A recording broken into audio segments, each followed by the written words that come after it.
다음 주 우리는 추수감사 예배와 세례식 그리고 성찬식을 거행할 예정입니다. 그래서 오늘은 이번 한 주간 잘 준비해서 다음 주에 있을 성찬식을 정말 기쁨으로 참여해서 은혜 받도록 했으면 좋겠습니다. 그래서 오늘은요, 성찬에 담긴 교훈 함께 여러분과 살펴보겠습니다. 여러분 성찬식에 이미 여러 번 참여했을 텐데요, 어떤 마음으로 성찬식에 참여하십니까? 어떤 분들은 죄책감, 두려움 혹은 좀 죄송한 마음으로 성찬에 참여하는 분도 계시고요, 또 어떤 분들은 습관적으로 아무 생각 없이 성찬에 참여하기도 합니다. 과연 어떤 마음으로 성찬에 참여하는 것이 성경적인 것일까? 오늘 설교를 통해서 이 성찬 연례 행사처럼 단순히 의식적으로만 참석하는 것이 아니라 이 성찬이 과거와 현재와 미래가 만나는 은혜의 시간이라는 것을 깨닫고 이번 성찬을 잘 준비했으면 좋겠습니다. 그런 의미에서 오늘 설교 말씀의 제목은요, 과거를 기억하고 미래를 소망하는 성찬식. 과거를 기억하고 미래를 소망하는 성찬식입니다. 먼저 성찬식과 관련해서 우리 예수님께서 직접 주신 명령을 한번 보겠습니다. 24절 한번 읽어주시기 바랍니다. 축사하시고 떼어 이르시되 이것은 너희를 위하는 내 몸이니 이것을 행하여 나를 기념하라 하시고, 이것을 행하여 나를 기념하라. 여기서 이것은요, 예수님께서 최후의 만찬 때 제자들에게 떼어주신 떡, 나눠주신 잔을 가리켜요. 너희가 이 잔과 떡을 먹고 마심으로써 십자가에서 흘린 내 피, 찢긴 내 몸을 통해서 구원의 은혜를 잊지 말고 기억하라, 감사하라, 기념하라 명령하신 것입니다. 여기서 우리는 신앙생활에 있어서 기억하는 게 얼마나 중요한지 좀 생각해 봐야 돼요. 기억이라는 것은 단순히 과거를 회상하는 게 아니라 과거를 현재에 불러와서 현재 그 은혜를 누리게 하는 것이고, 먼 미래까지 소망을 갖게 하는 것, 이것이 기억의 역할입니다. 그만큼 기억이 중요한 거예요. 실제로 우리 하나님은요, 언약하신 것을 기억하시는 분이십니다. 출애굽기 6장에서 하나님께서 모세를 부르시고 이렇게 말씀하세요. 내가 이스라엘 백성의 신음소리를 듣고 내 언약을 기억하였노라. 하나님께서 이스라엘 백성을 출애굽시키신 것은 이스라엘의 조상들 아브라함과 이삭과 야곱과 맺었던 그 언약을 기억했기 때문이라고 말씀하세요. 하나님만 그런 게 아니라 이스라엘 백성도 하나님께 받은 은혜를 기억하기 위해서 시각적인 형상물을 사용했습니다. 여호수아 4장에 보면은요, 이스라엘 백성이 가나안 땅에 들어가기 위해서 요단강을 건너야 했습니다. 그때 하나님은 요단강을 마른 땅으로 가르시고 요단강 가운데 있는 돌 12개를 취하여서 길갈이라는 곳에 가서 기념비로, 은혜의 기념비로 세우라고 명령하십니다. 이 기념비를 세우라 하신 명령 이유는요, 훗날 너희 후손들이 아버지 이 돌들이 12개의 돌들이 무엇을 의미합니까? 라고 물어볼 때에 너희 조상이 하나님의 은혜를 통해서 이 요단강을 마른 땅으로 건넜다라는 것을 기억해야 함을 말해주라는 것이죠. 이때 길갈에 세운 12개의 기념비, 이것은 단순한 기념비가 아니라 이스라엘 후손으로 하여금 과거에 하나님이 우리 조상을 구원하신 은혜를 기억하게 하는 것이고요, 현재 그 하나님께서 우리를 도와주시고 여전히 신뢰해야 한다는 것을 가르쳐 줄 뿐만 아니라 미래에 하나님을 의지해야 될 것을 가르쳐 주는 그런 표징이었던 것입니다. 또 있습니다. 어떤 경우에는요, 절기를 지켜서 기억하라고 말씀하셨습니다.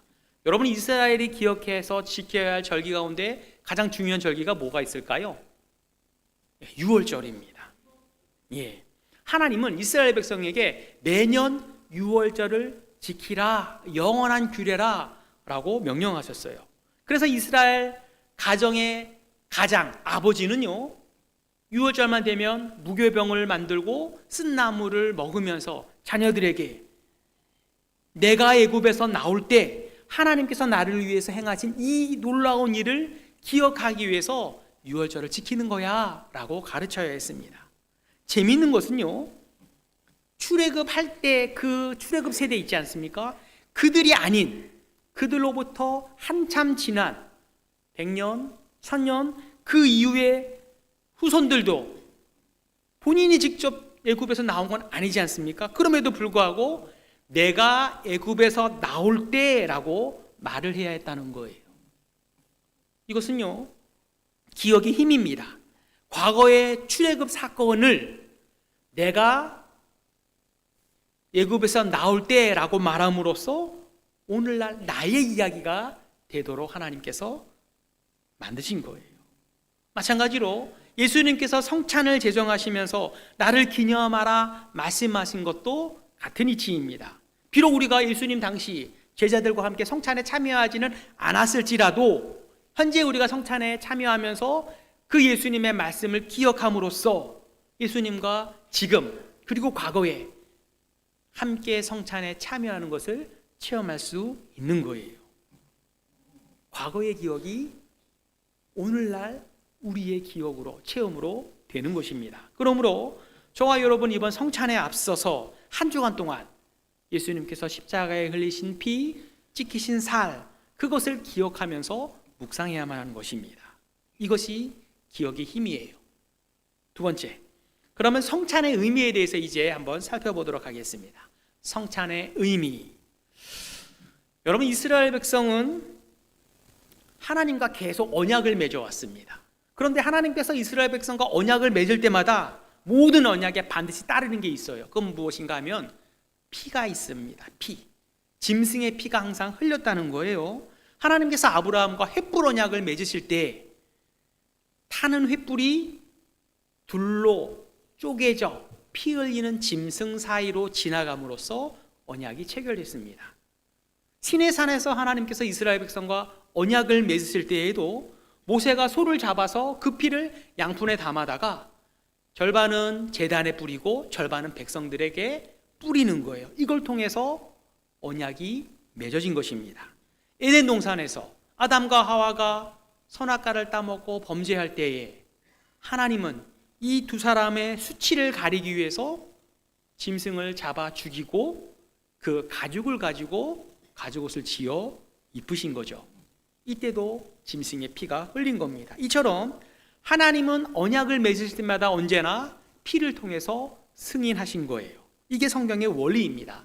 따라서 예수님께서 이제 성찬을 통해서 언약을 맺으실 때에도 피가 필요한 거예요. 그 말씀이 오늘 25절에 나옵니다. 25절 읽어주시기 바랍니다. 식후에 또한 그와 같이 잔을 가지시고 이르시되 이 잔은 내 피로 세운 새 언약이니 이것을 행하여 마실 때마다 나를 기념하라 하셨으니. 예, 이 잔은 내 피로 세운 어떤 언약입니까? 새 언약이니 이것을 행할 때마다 마실 때마다 나를 기념하라. 여기 잔에 있는 그 포도주는요, 예수님께서 십자가에서 우리를 위하여 흘리신 보혈을 상징해요. 그런데 이 언약이 놀라운 점은요, 앞서 우리가 살펴본 구약시대 수많은 언약과 달리 새 언약이었다는 점입니다. 과거의 언약은요, 옛 언약이라는 거예요. 그러면 옛 언약과 새 언약과 무엇이 차이가 있는가? 중요한 차이가 있습니다. 옛 언약은요, 하나님과 이스라엘 백성 사이에 양쪽 다 언약의 의무를 지는 거예요. 둘 다 언약을 이행해야 할 책임을 집니다. 그래서 이것을 좀 어려운 말로 쌍무, 쌍쪽 다, 양쪽 다 의무가 있다는 의미에서 쌍무계약이라고 부릅니다. 그런데 새 언약은 그렇지 않아요. 새 언약은요, 예수님께서 내가 이 언약을 세우고 내가 이 언약을 완성시키겠다. 너희가 하는 것이 아니라 내가 홀로 하겠다. 그런 의미에서 이 언약을 편무 언약이라고 부릅니다. 왜 예수님께서 새 언약을 제정하셨는가? 옛 언약 사이에 이스라엘 백성이 도무지 언약을 지키지 못하는 거예요. 늘 넘어지고 늘 실패합니다. 하나님의 은혜 속에 들어올 수 없는 거예요. 그래서 예수님께서 직접 내가 스스로 언약을 세우고 내가 내 피로 이 언약을 완성하겠다라고 나서신 것입니다. 그런데 이 새 언약은요, 사실 이때 처음 나온 게 아니라 구약시대 이미 선지자를 통해서 새 언약을 약속하신 거예요. 예레미야 선지자를 통해서, 예스겔 선지자를 통해서 장차 새 언약을 맺을 분이 올 것이다 라고 예언하셨습니다. 먼저 예레미야 31장 31절 보겠습니다. 여호와의 말씀이니라. 보라, 날이 이르리니 내가 이스라엘 집과 유다 집에 새 언약을 맺으리라. 예, 하나님께서 새 언약을 맺으리라. 그런데 그때가 언제입니까? 보라, 새 언약을 맺을 날이 미래에 이를 것이다. 이 날이 바로 어떤 날인가? 하나님이신 예수님께서 성찬을 제정하신 날입니다. 이날 새 언약이 드디어 시작되는 거예요. 그리고 이 새 언약은요, 예수님이 십자가에 흘리신 보혈을 통해서 완성하게 됩니다. 그 다음 이 새 언약의 효력은 그 다음에 발생하게 되는 거죠. 그러면 이 효력에 대해서도 구약에 예언한 말씀이 있어요. 에스겔 36장 26절 27절 보겠습니다. 또 새 영을 너희 속에 두고 새 마음을 너희에게 주되 너희 육신에서 굳은 마음을 제거하고 부드러운 마음을 줄 것이며 또 내 영을 너희 속에 두어 너희로 내 율례를 행하게 하리니 너희가 내 규례를 지켜 행할지라. 예, 바로 전 넘어갈게요. 새 영을 너희 속에 두고 새 마음을 너에게 줌으로써 너희 마음속에 굳은 마음, 딱딱한 마음 그거 없애고 부드러운 마음을 줄 것이다. 다음 절, 그 새 영을 뭐라고 부르는가? 내 영이라고 부릅니다. 또 내 영을 너에게 주어. 새 영은요, 하나님의 영이고 예수님의 영이에요. 그것을 너희 속에 둠으로써 너희로 내 율례를 행하게 만들겠다. 그전에는 못 지킨 거예요. 도무지 말씀을 지키지 않습니다. 돌판으로 십계명을 줬더니 이들이 지키지 못하는 거예요. 그래서 하나님께서 새 언약을 주시는데 그 새 언약은 예수님께서 맺으신 언약이고 예수님이 십자가의 피로써 완성하신 언약이에요. 예수님이 십자가에서 구속을 완성하신 이후에 승천하십니다. 그 다음에 예수님이 약속하신 성령이 오시죠. 내 영, 새 영, 그것이 바로 성령을 가리킵니다. 예수님이 승천하신 다음에 성령께서 강림하시고 성령께서 어디 안에서 역사하십니까? 우리 속에서, 우리 안에 내주하시면서 우리 속에서 역사하세요. 성령께서 우리에게 하시는 일이 무엇입니까? 인을 치시는데 그게 바로 중생, 거듭남입니다. 성령께서 인친 사람, 거듭나게 하신 사람, 그 사람의 안에 성령께서 내주하시면서 어떤 마음을 주는가? 새 사람이 되어서 새 마음을 주는 거예요. 바로 전절 보겠습니다.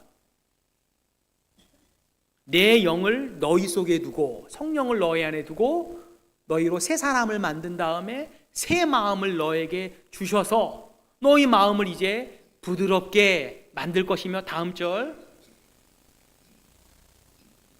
너희로 하여금 내 율법을 행하도록 하겠다. 구약시대 이스라엘 백성은요, 자기 힘으로 자기 의지로 율법을 지킬 수 없었어요. 늘 넘어졌습니다. 그런데 성령께서 우리 안에 오셔서 우리의 스승이 되어서 우리의 마음속에 감동을 주시고 인도함을 주셔서 진리를 행하도록 하신다는 거예요. 이 모든 새 언약이 예수님을 통해서 완성됐기 때문에 우리는 성찬식을 통해서 예수님의 십자가의 구속을 기억해야만 하는 것입니다. 또 있어요. 우리가 성찬식에서 기억할 것은요, 예수님의 십자가만 기억할 것이 아니라 성찬식이 언제 제정됐나? 바로 예수님의 제자인 가룟 유다가 예수님을 배신한 그날 밤에 성찬식이 제정됐다는 것도 우리에게 알게 합니다. 본문 23절 한번 읽어주시기 바랍니다. 내가 너희에게 전한 것은 주께 받은 것이니 곧 주 예수께서 잡히시던 밤에 떡을 가지사. 예. 사도 바울이 고린도 교인들에게 성찬을 설명하면서 그날이 언제였는가? 곧 주께서 잡히시던 날 밤에 떡을 가지고 성찬을 제정하셨다라고 말씀합니다. 사도 바울이 일부러 성찬을 설명함에 있어서 성찬을 제정한 날이 제자가 예수님을 배신하여 예수님이 잡혀간 그날 밤이라고 말하고 있는 거예요. 굳이 이렇게 설명한 이유가 있습니다. 사도 바울은 의도적으로 가룟 유다의 배신을 기억하게 함으로써 너희도 언젠가 가룟 유다와 같이 예수님을 배신할 수 있다라는 것을 경고하는 거예요. 평온할 때는 가룟 유다도 다른 제자들도 다 믿음이 좋아 보였습니다. 진정한 믿음으로 보였어요. 하지만 핍박이 오고 돈의 유혹이 오게 되니까 이내 흔들리고 예수님을 배신하게 된 것입니다. 실제로 가룟 유다가 성찬에 참여했습니까? 참여하지 않았습니까? 참여했어요. 가룟 유다도 성찬에 똑같이 참여해서 예수님이 주는 살과 피를 잔을 먹고 마셨지만 먹고 나서 바로 나가서 예수님을 돈을 주고 팔았던 것입니다. 마찬가지예요. 저와 여러분이 아무리 성찬에 여러 번 참여했다 할지라도 성찬에 참여한 것 자체가 우리의 신앙과 구원을 보증합니까? 보증하지 않습니까? 보증하지 않는다는 겁니다. 그러므로 우리는 성찬에 참여할 때 어떤 마음으로 참여해야 할지 우리는 알아야 돼요. 앞에 예수님의 성찬이 예수님의 찢기신 살과 피를 의미한다는 것을 기억하고 감사하며 우리가 성찬을 지내야 이 성찬이 우리의 성찬이 되는 것입니다. 아울러 우리가 성찬에 참여한다 할지라도 우리 역시 언제든 예수님을 배신할 수 있다. 물론 가룟 유다처럼 완전히 구원받지 않은 백성처럼 멸망하는 것은 아니라 할지라도 성찬에 참여했다고 해서 우리의 죄가 가톨릭처럼 완전히 다 없어지는 것이 아니라 우리가 실제로 예수님의 십자가를 붙들고 그 앞에서 회개하고 고백해야만 한다는 거 우리는 알아야 합니다. 아울러 예수님이 잡히시던 밤에 이 성찬을 제정했다는 말씀의 또 다른 의미는요, 예수님이 십자가에 못 박혀 죽으신 것은 누구 죄 때문입니까? 가룟 유다의 죄 때문입니까? 누구 죄 때문입니까? 네, 뇌죄 때문이라는 것을 다시금 상기시키는 그런 말씀인 거예요. 예수님께서 우리를 나 때문에 내 죄를 나를 구원하시기 위해서 그날 잡혀가셨고 십자가에 죽으셨다는 것을 잊지 말고 감사하라는 의미에서 예수께서 잡히시던 날 밤에 성찬을 제정하셨다. 너 때문에 잡히셨는데 그 예수가 너를 위하여 피를 흘렸고 살이 찢겼음을 너희가 기억하고 감사하라는 거예요. 따라서 우리는 다음 주에 성찬에 참여할 겁니다. 이번 한 주 동안 이런 걸 한번 생각해 봐야 돼요. 올 한 해 내가 얼마나 예수님을 사랑했는가, 혹은 내가 혹시 예수님을 배신하지는 않았는가 점검해 보면서 성찬을 준비해야만 하는 것입니다. 자, 이번에는 이제 성찬의 의미를 살펴봤으니까 그러면 성찬에 어떻게 참여하는가, 어떻게 참여하는 것이 합당하게 참여하는가, 오늘 좀 내용이 좀 딱딱하죠. 그렇지만 교리적인 내용인데 이걸 알고 우리가 성찬에 참여해야 되기 때문에 좀 어렵고 딱딱해도 좀 들었으면 좋겠습니다. 두 번째, 성찬에 합당하게 참여하는 방법, 27절 한번 읽어주시기 바랍니다. 그러므로 누구든지 주의 떡이나 잔을 합당하지 않게 먹고 마시는 자는 주의 몸과 피에 대하여 죄를 짓는 것이니라. 누구든지 성찬에 참여해서 합당하지 않는 상태로 성찬에 참여해서 먹고 마시는 자는 예수님의 몸과 피에 죄를 짓는 것이다. 이 말씀 때문에 많은 성도가 성찬에 참여하기를 주저하거나 두려워합니다. 과연 나는 성찬에 참여할 만한가? 이번에 성찬에 참여해도 되는가? 고민하는 거죠. 여러분 고민 안 하십니까? 해본 적 없으세요? 네, 고민해야 되는 거예요. 그죠? 여기에 대한 성경의 답변을 좀 살펴봐야 돼요. 사도 바울이 이렇게 강력하게 책망하게 된 배경이 있습니다. 여러분 당시에는요, 성찬을 함에 있어서 예찬이 뭐냐면은요, 성도들끼리 우리가 점심 식단에 우리가 국수 먹잖아요. 함께 식사하지 않습니까? 그걸 예찬이라고 불러요. 그러니까 초대교회 당시에는 성찬과 예찬을 함께 거행했습니다. 그런데 문제가 발생해요. 당시 고린도 교회에서 부유한 성도들은 좀 일찍 오는 거예요. 일찍 와서 남들보다 먼저 좋은 음식을 다 골라 먹고, 심지어 어떤 사람들은 포도주를 너무 많이 마셔서 취해버렸던 것입니다. 반면 늦게까지 바빠서 일하고 온 성도, 교회 봉사하고 온 성도, 그런 사람들은요 먹을 만한 게 남지 않았어요. 그래서 굶주려 했던 것입니다. 이 모습을 사도 바울이 보고 합당하지 않게 너희가 먹고 마셨다고 지금 책망했던 거예요. 여러분, 이 책망함에 있어서는요, 이 책망에 있어서 우리는 성찬식의 특성을 좀 알아야 됩니다. 성찬식을 왜 우리가 함께 하는가? 이 성찬식은요, 우리 모두가 예수 그리스도의 몸된 교회로서 하나라는 사실을 보여주는 것이 바로 성찬식이기 때문입니다. 이 말씀 찾아볼게요. 고린도전서 10장 17절 보겠습니다. 떡이 하나요 많은 우리가 한 몸이니 이는 우리가 다 한 떡에 참여함이라. 예, 떡이 하나요 많은 성도가 다 한 몸이니 우리가 다 한 떡에 참여한다라고 말합니다. 성찬은요, 모든 성도가 예수님의 몸이라는 한 떡에 하나가 되어서 참여하는 거예요. 그런데 고린도 교인 가운데 일부 먼저 온 사람들이 성찬의 떡을 먼저 다 먹음으로써 하나님의 교회에 일치되는 것을, 하나 되는 것을 깨뜨린 것입니다. 그래서 너희가 예수님의 살과 피에 죄를 지었다라고 책망한 거예요. 이 말씀을 오늘 우리 교회에 적용해 본다면 우리 교회는 과연 어떤 모습인가? 교회 안에서 혈연이나 지연, 경제력이나 혹은 학벌이나 직업으로 서로 나뉘고 차별하고 있지는 않은가? 새로 나온 성도님에 대해서, 새가족에 대해서 무심하거나 무관심하거나 무시하고 있지는 않은가? 교회 안에서 서로 당파를 짓고 분열을 일으키는 말과 행동을 하고 있지는 않은가? 나와 친하지 않은 사람에 대해서 험담과 거짓 소문을 함으로써 교회를, 하나된 교회를 갈기갈기 찢어놓고 있지는 않은가? 우리는 성찬 전에 한번 생각해 봐야 됩니다. 고린도전서 1장에 사도 바울이 이렇게 말했어요. 고린도 교인들을 향해서, 여러분들을 보니까 지혜 있는 사람이 많지 않고 능력 있는 사람이 많지 않으며 문벌 좋은 사람이 많지 않습니다 라고 이야기해요. 실제로 그랬습니다.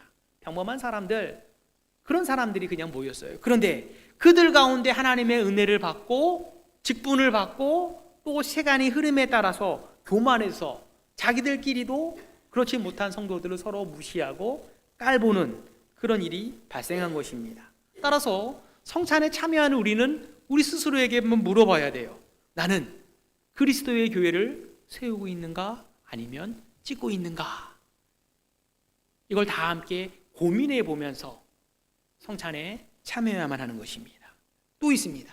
성찬에 참여하려면요, 개인적으로 자신을 성찰할 필요가 있어요. 28절에 사도 바울은요, 사람이 자기를 살피고 그 후에야 먹고 마시라, 개인적인 성찰을 명령하는 걸 볼 수 있습니다. 여러분, 저와 여러분들이 각자 무엇을 한번 살펴봐야 되겠습니까? 다른 사람들은 몰라도 하나님만 아시는 은밀한 죄가 나에게는 없는가? 습관적으로 짓는 죄를 가볍게 여기고 있지는 않는가? 회개하기를 하루 이틀 계속 미루고 있는 죄는 없는가? 다른 사람과의 관계에서 문제는 없고 내가 형제를 용서하고 있지는 않는가? 예수님께서 마태복음 5장 이렇게 말씀하셔요. 너희가 예물을 가지고 제단에 드리려 왔다가 혹시 형제와 갈등 때문에 불편한 것이 생각나거든 예물을 잠깐 내려놓고 돌아가서 형제와 화해하고 난 이후에 예물을 하나님께 바치라. 하나님 앞에 예배할 때 먼저 형제와 화해할 것을 말씀하신 거죠. 하물며 성찬을 드릴 때 형제와의 불화를 먼저 풀고 화목해야 하지 않겠습니까? 가족과의 불화를 화목해야 하지 않겠습니까? 이처럼 성찬에 앞서 우리는요, 자기의 신앙을 점검해 봐야 돼요. 한 주간 내가 말씀과 기도하는 일에 게을리하지 않았을까 한번 돌아봐야 합니다. 여기서 좀 조심할 건 있습니다. 여러분의 죄를 돌아보세요 라고 말했다고 해서 성찰의 목적을 잘못 알면 안 돼요. 성찰을 하는 목적은요, 내가 얼마나 하나님 앞에 완벽한가 이거 확인하기 위해서 하는 게 아니라 내가 얼마나 연약하고 주님의 은혜가 필요한 사람인가를 더 깨닫게 하기 위해서 성찰하라고 말씀하신 거예요. 은혜가 필요한 존재라는 것을 깨달으면 깨달을수록 성찬에 더 깊은 은혜와 감사와 기쁨을 가지고 참여할 수 있기 때문입니다. 그렇다면 과연 누가 성찬에 참여하는 것이 합당할까? 목사님일까? 아니면 순수한 어린아이일까? 누가복음 14장에 보면은요, 큰 잔치의 비유가 나옵니다. 어떤 사람이 잔치를 베풀어요. 하나님을 의미합니다. 어떤 사람이 잔치를 베풀었는데 많은 사람을 초대해요. 그런데 초대받은 사람들마다 이런저런 핑계를 대면서 참여를 거부합니다. 저는 밭을 샀어요. 밭을 나가봐야 합니다. 저는 소를 샀습니다. 좀 시험해봐야 되겠습니다. 저는 결혼했어요. 그러니 이번에는 참여할 수 없습니다. 이들은 이렇게 생각한 사람들이에요. 나는 충분히 하나님이 베푼 잔치에 참여할 만한 자격이 있음에도 불구하고 개인적인 사정으로 바빠서 참여할 수 없다 생각한 사람들이에요. 그래서 못 가겠습니다. 통보한 겁니다. 화가 난 주인이요, 종들을 통해서 야, 너희들 밖에 나가서 거리에서 혹은 길가에서 그 어디에서 만나는 가난한 사람들, 몸이 불편한 사람들, 저는 사람들, 안 못 보는 사람들, 그런 사람 다 데려와서 내 잔치 자리를 채우라 명령하십니다. 이 사람들은요, 자기들은 애초에 잔치에 참여할 만한 합당한 자격이 없다고 생각했던 사람들이에요. 그런데 그들이 참여한 겁니다. 결과적으로 볼 때 나는 잔치에 참여하기에 합당한 사람입니다 라고 생각했던 사람은 잔치에 오지 않았고, 나는 잔치에 참여할 만한 사람이 아닙니다 라고 생각했던 사람들만이 잔치에 참여했다는 거죠. 성찬도 마찬가지입니다. 내가 의로운 사람, 스스로 의롭다고 생각한 사람은요, 성찬에 적합하지 않아요. 대신 나는 죄인입니다, 예수님의 십자가를 생각하며 은혜를 사모하는 마음으로 성찬에 참여합니다, 이런 사람이 성찬에 합당한 거죠. 성찬에 참여하는 사람은요, 완벽한 사람이 아니라 자기의 죄를 알고 회개하고 은혜를 구하는 사람이어야 한다. 여러분이 다음 주에 있을 성찬식에 어떤 마음으로 참여해야 할지 아시겠습니까? 올 한 해 내가 하나님 앞에 잘했으니까 참여해야지, 혹은 어떤 분이 참여할 때 저희는 참여하면 안 될 것 같은데, 그런 판단을 하기보다 나 역시 하나님 앞에 죄인입니다, 의롭지 못합니다, 내가 행한 것은 다 더러운 것과 같습니다, 자기 의를 내려놓고 오직 예수님의 은혜를 사모하는 마음으로 참여하시는 여러분 되시기를 바랍니다. 그러려면 언제부터 준비해야 되나요? 토요일만 준비하면 됩니까? 그날 아침에 준비하면 되나요? 언제부터 준비해야 될까요? 이미 준비해 오신 분은 좋아요. 그런데 적어도 오늘 설교를 들었다면 오늘 이 순간부터 우리는 성찬을 준비해야 됩니다. 날마다 기도하면서 예수님의 십자가를 묵상하면서 예수님이 나를 위하여 흘린 피, 찢긴 살, 그로 인하여 내가 죄로부터 용서받았음을, 구원받았음을 고백하며 기도해야 합니다. 아울러 바울이 지금 한 이 경고, 이것을 기억하되 너무 두려워해서도 안 돼요.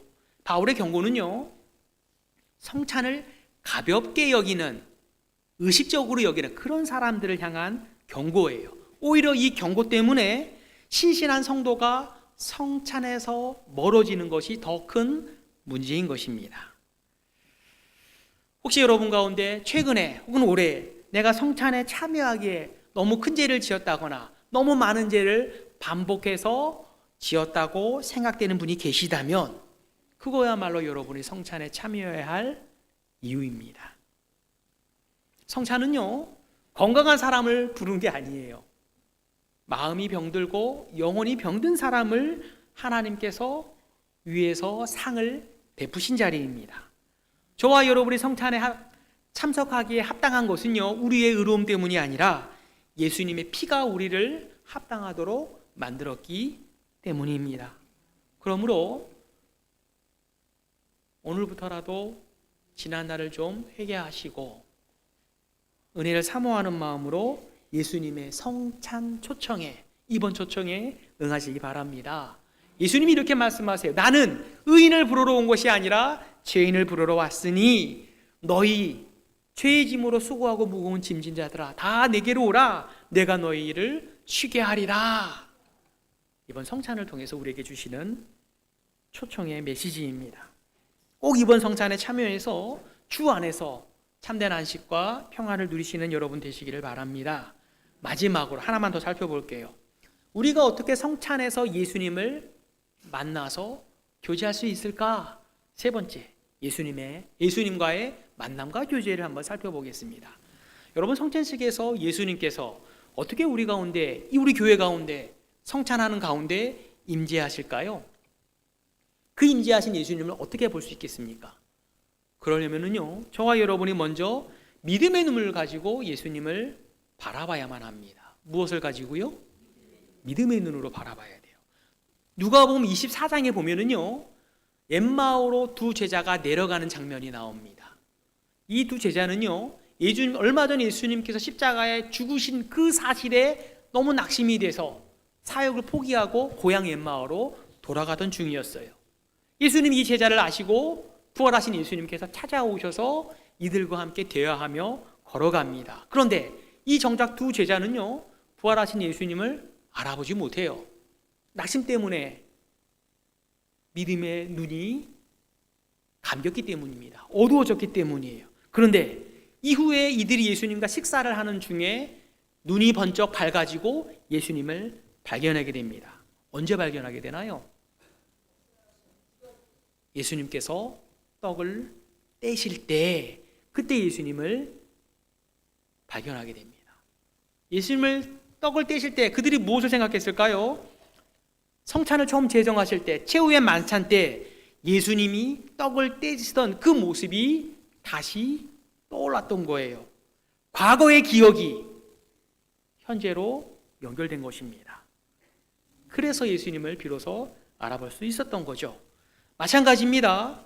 우리도 성찬식 때 예수님을 만나려면 성찬의 떡을 떼면서 믿음의 눈으로 예수님을 바라볼 수 있어야 돼요. 성찬은요, 단순히 떡을 떼는 게 아니라 부활하신 예수님을 만나는 자리이기 때문입니다. 천주교는요, 이 성찬식의 떡과 포도주가 실제로 예수님의 살과 피로 변했다라고 말합니다. 하지만 우리는 그렇게 생각하지 않아요. 그것이 상징하는 예수님, 그 예수님을 우리가 믿음의 눈으로 바라봄으로써 예수님께서 실제로 우리 가운데 영적으로 임재하는 것을 우리가 믿음의 눈으로 보게 되는 것입니다. 육신의 눈으로 볼 수 없지만 믿음의 눈으로 예수님이 우리와 함께 하신다는 것을 우리는 바라볼 수 있는 거예요. 그 다음, 예수님 우리 가운데 어떻게 임재하는가? 믿음의 눈으로 보게끔 임재하실 뿐만 아니라 예수님은 우리 가운데 교회의 몸된, 예수님의 몸된 교회 전체로서 함께 만나는 것을 우리는 알아야 합니다. 성찬은 나 혼자만 받기도 하지만 나만 받는 것이 아니라 전체가 다 함께 받죠. 다양한 출신 배경을 가진 사람들이 다 함께 한 식탁에 모여서 같은 떡을 떼고 같은 잔을 마실 때 우리가 함께 예수님과 한 몸을 이루게 되는 거예요. 성도 한 사람 한 사람이 그리스도의 몸된 교회의 지체로 예수님과 함께 모이는 것입니다. 여러분, 좌우로 한번 옆에 분 한번 보시기 바랍니다. 좀 보세요. 아니, 아는 분 보지 마시고 좌우로 한번 보세요. 보래도 별로 안 보세요. 어색합니다. 예. 여러분, 좌우 옆에 계신 분들이 있잖아요. 아는 분일 수도 있고 잘 모르는 분일 수도 있고요. 오랫동안 교회에 나온 성도일 수도 있고요. 새로 나온 새가족일 수도 있습니다. 나이가 많은 분일 수도 있고요. 어린 자녀일 수도 있습니다. 중요한 건 여기 있는 모든 사람이 예수님의 피로 구원받아 한 성령으로 하나 된 한 가족이자 한 몸이라는 사실입니다. 성상식은요, 우리가 가족으로 모이는 거예요. 예수님을 가운데 모셔놓고 예수님이 베푸신 상에 온 가족이 둘러앉아서 예수님과 함께 최고의 식사를 나누는 자리인 것입니다.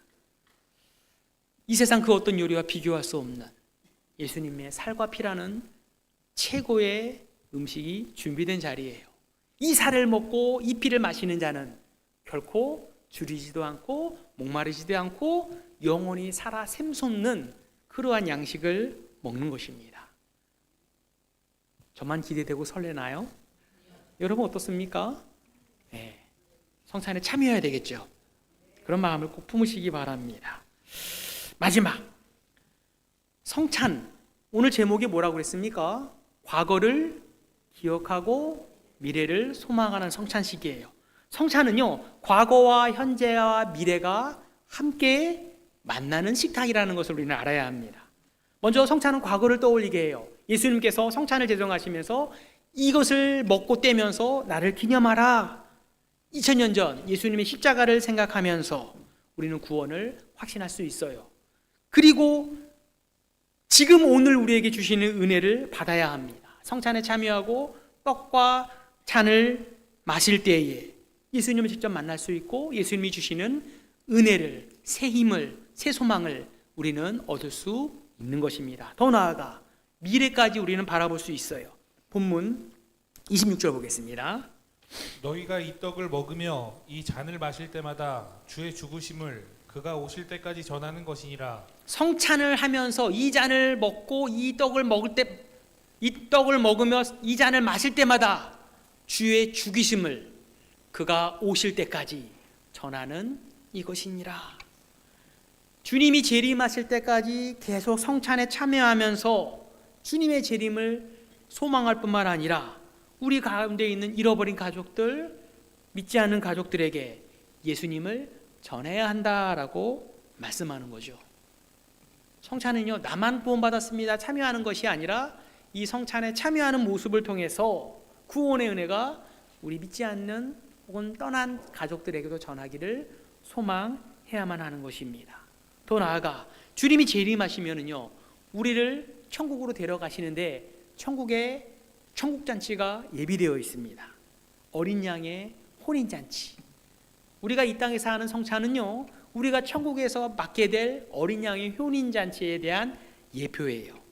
신랑 되신 예수님을 마주대한 채 영원히 참여해서 누리게 될 그 날을 소망하며 이 땅에서 맛보기로 성찬을 체험하는 것입니다. 저와 여러분이 성찬식을 거행할 때마다 장차 우리가 천국에 들어가서 주님과 함께 있을 천국잔치를 맛보면서 체험하면서 소망하는 것, 이것이 성찬의 의미인 겁니다. 말씀 정리할게요.